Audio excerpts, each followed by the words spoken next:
doctor and a registrar told us that there was no hope for her and that she was dying.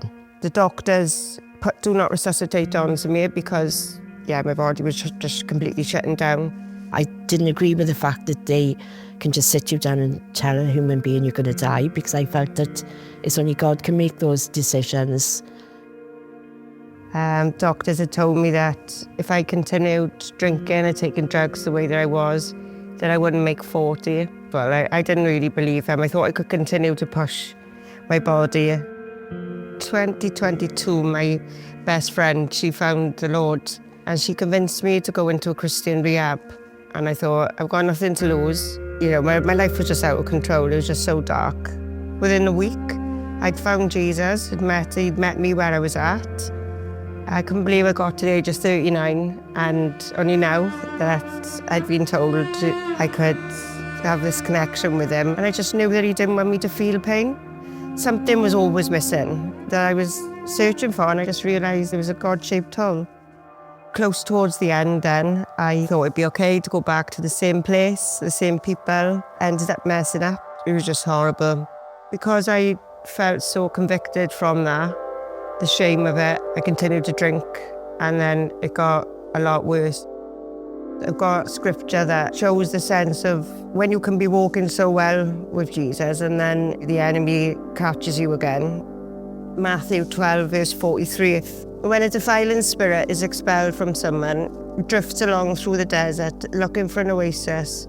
On return, it finds the person spotlessly clean but vacant. It then runs out and rounds up 7 other spirits, all more evil than itself. That person ends up far worse off than if he'd never gotten cleaned up in the first place.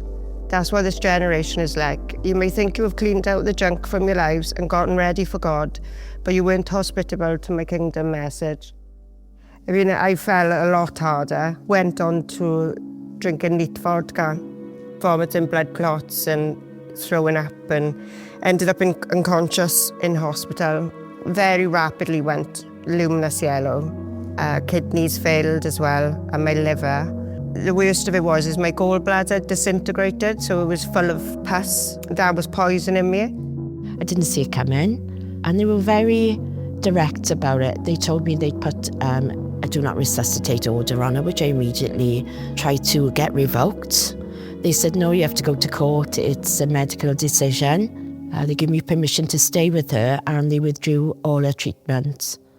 A whole team turned up. An evangelist came up with 7, what I would say looked like hooligans, terrified the nurses, barged into the room and said, we've come to pray over Jess. So we had 2 or 3 hours of prayer. Yeah, there were scary moments, but the peace in that room and the power of the Lord was all over her. The doctor told me that I've literally got hours left to live, and I was scared, but then I knew Jesus. The thing that I can say is I saw a miracle. I said to my mum, what have you sprayed in the room? Why are you spraying perfume? And I did say to her, Jess, I have not washed or changed my clothes for 4 days. So it certainly wasn't me. This aroma that I smelt, like nothing that I can describe. It was beautiful. It's such a sense of peace and calm. It was nothing that I've ever smelt since.